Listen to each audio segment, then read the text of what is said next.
Quinn Wade. Coming to y'all with that instant basketball analysis on the Analysis Playground on YouTube, exclusively on air. Forever, of course, Minnesota beat the Grizzlies 117 to 110. Minnesota go to 39 and 23 and 21 and 11 at home. Dude was at home in this game. Grizzlies 23 and 37, 11 and 20 on the road. Season series 2-2, and they don't play again for the rest of the season because it don't look like the Grizzlies going to be a playoff or a play-in team. Memphis 32 to 23 in the first quarter, but they lost the second quarter 34 to 30. In the third quarter 32 to 20. That's what the Timberwolves needed to do to get back in this one and be able to win it, because they went in the fourth quarter and went 28 to 28, and they still won because of what they did in the second and in the third quarter. And they was able to play well enough to not trail enough or even get really far enough to be able to lose the game anyway, which is something that you have to do against every NBA team, because the players are going to try to do the best they can to not get embarrassed or not get hurt or not lose in an embarrassing fashion if they can help it. You know, losing is losing, but you don't want to get blown out by too much. Oliver, he made a basket basket around the rim. He went 1 of 4 from the field, 0 of 3 from the three-point line. He did have 2 rebounds, 3 assists, and 2 turnovers.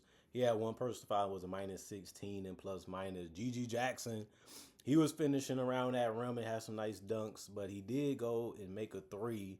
He also went 3 or 4 from the free throw line in 23 minutes. He had 11 boards. That's a double-double. He also had 4 turnovers, 1 steal, 1 block, 4 offensive rebounds, 1 personal foul, and a minus 3 and plus minus. Jalen Wells, 28 minutes, 19 points. He went 7 of 12 from the field, 4 of 7 from 3, 1 of 2 from the free throw line. He did have 1 rebound, 1 turnover, and a steal, 3 personal fouls, and a minus 10 and plus minus. Wide open threes. He was making them, had the mid-range working too. Good game from him. And then Ty Jerome, he's going to try to shoot. They ran him off those lines, and then he had to try to score in a different way. It didn't really work out for him, though. 24 minutes, 14 points, 4 of 13 from the field, 2 of 6 from 3, 4 of 4 from the free throw line. That was a hard 14 for Ty Jerome in this one. 4 rebounds, 2 assists, 1 turnover, 1 steal, 1 personal foul, minus 16 and plus minus. Scottie Pippen Jr., he played 24 minutes. He had 8 points. He went 3 of 7 from the field, 1 of 4 from 3, 1 of 2 from the free throw line. He had 3 boards, 5 assists, 4 turnovers, a steal.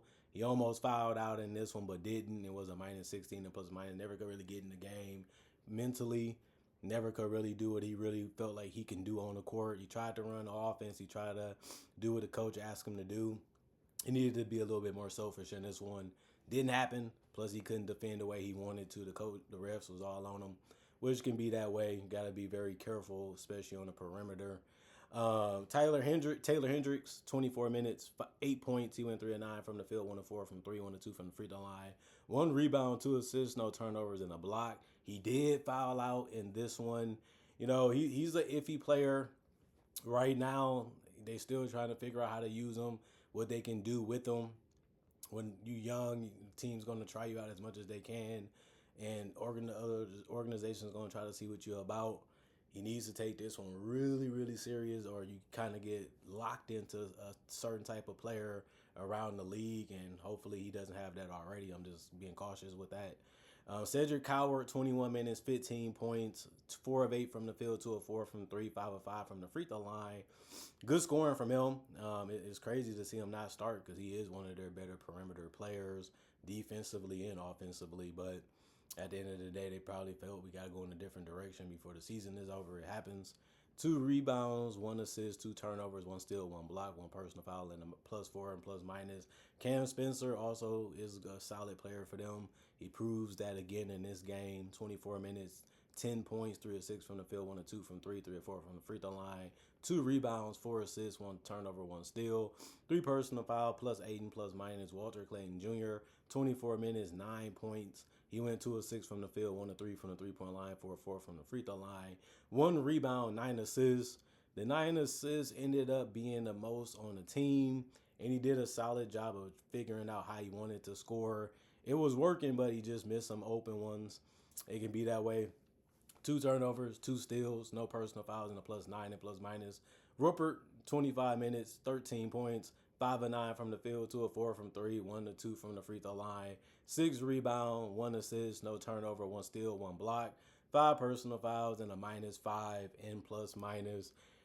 Good game from him. You just like the way he attacked, and you like the way he was able to hit his shots from the perimeter in this one. And he was also trying to play as hard as he could on the defensive end. Got caught up with the refs in this one. It happens, play by the rules. If not, they're going to try to call it if they can. And then Julius Randle had a good game. He hasn't had one in a while. But he got a double-double on top of that. 23 points for him, 11 rebounds. He's still missing them threes. He finished 0 of 4 tonight. He still finished 7 of 15 from the field because he got the in-between game going for himself. And then he was being real physical and went 9 of 12 from the free throw line. That helped a lot. 4 assists, 5 turnovers. That was the worst part of his night besides missing all of his threes. And he did have 3 personal fouls, but he also grabbed 4 offensive boards and was a +1 and plus minus. Jaden McDaniels, 32 minutes, 16 points, 6 of 8 from the field. He missed his only 3, 4 of 4 from the free throw line, 7 rebounds, 1 assist, 1 turnover, 1 steal, 1 offensive rebound, 3 personal fouls, a +5 and plus minus for him. Good game. He has just been a good fit for them. He really has grown into the role that they needed him to grow into. And even though he didn't take no threes and the one he did take, he missed, it just showing you the other things he can do. And, I just like people that want to expand their roles. And he's becoming one of those guys that's showing more promise. Rudy Gobert, 26 minutes, 5 points, 1 of 2 from the field, 3 of 6 from the free throw line, 12 rebounds, 1 assist, 1 turnover, 4 offensive rebounds, 4 personal fouls, a +4 and plus minus. Dante DiVincenzo, 30 minutes, 7 points. He ended up going 3 of 7 from the field, 1 of 5 from 3, 4 rebounds, 1 turnover, 1 steal, 6 assists. That ended up being the most on the team. And like I said, they're going to give him the threes. And if the open, they're going to pass it to him. Couldn't make him tonight, but he still was able to score a couple more baskets. He did have 1 personal foul and was a +21 and plus minus. Anthony Edwards, 37 minutes. That ended up being the most on the team. He closed for them. He was the guy that they needed him to be when they needed a shot.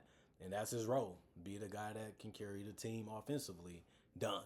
He had a nice shot at the end of the game. Step back, pull up jumper, all net without even trying, it seemed like.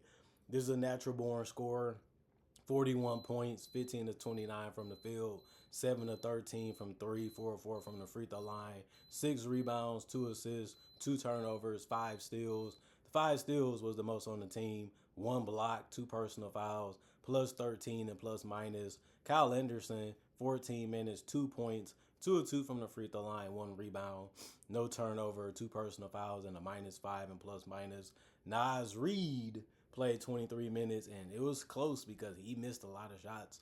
And this one, he went 1 of 8 from the field and 0 of 4 from 3. And these are shots you want him to take, and you feel that he can make if you're a Timberwolves. But it wasn't his night offensively in this one because he even went 1 of 2 from the free throw line. He was just out of it in this one. He did grab 6 boards. He also had a steal in the block, so he still was competing. And just because you ain't making shots don't mean you can't play on the other end. 2 turnovers, 2 offensive boards, 1 personal foul, +2 and plus minus. DeSumo, 29 minutes. That was the most off the bench. He had 14. He was really handling that ball a whole lot. They kept making him do things he didn't really want to do, but he still finished 5 of 9 from the field. He did miss his only 3. He went 4 of 4 from the free throw line. He did have 4 assists. He can be that combo type of guy for you and still bring it on the defensive end. We'll see how he continues to fit with this team. To be continued on him. 1 turnover, 1 offensive board, 3 personal foul, -4 and plus minus. And then Bones Island, he shot a bunch of threes in this one, went 2 of 6 from 3. He didn't get any assists, but he did get 3 turnovers. And then he had 2 rebounds. And then he also had 5 personal fouls. So not his best game either. But this team is loaded with talent, man. And they had a bunch of guys that didn't even play in this game. So they had no problems really, Even when they got down big, they never got rattled. They just continued to play the game, and they won the last 3 quarters besides the 4th because it was tied, but they didn't lose it. And it ended up being a game that they ended up winning. And that's what they wanted to do, and that's what they got done. 48% from the field for the Timberwolves, 46% for the Grizzlies, 29% from three for the Timberwolves, 39% for the Grizzlies. At the end of the day, the Timberwolves shot 79% from the free throw line. Grizzlies 79 also. 52 rebounds for the Timberwolves. That really helped them a lot, especially on the offensive glass. And then 33 for the Grizzlies, and then 27 assists for the Grizzlies, 19 for the Timberwolves, 16 turnovers for the Grizzlies, 17 for the Timberwolves, 8 steals for the Timberwolves, 9 for the Grizzlies, 2 blocks for the Timberwolves, 4 for the Grizzlies, 13 offensive rebounds, 5 for the Grizzlies, and then 39 defensive rebounds for the Timberwolves, 28 for the Grizzlies, and then 24 personal fouls for the Timberwolves, 26 for the Grizzlies, and Timberwolves was the better team, and they proved that tonight by beating them.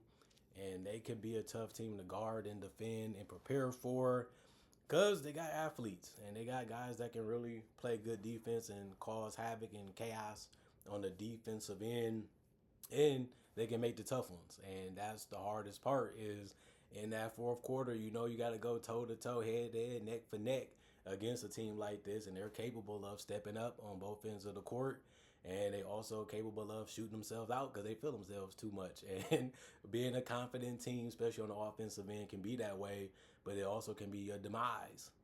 You know what I mean? So they won tonight because it looked good and it looked pretty. It looked flashy. I say flashy for them, but some nights them shots that's tough and difficult don't fall and they don't go in. And next, it's a transition basket the other way. Now it's a 3-point game. Now you're down by 4.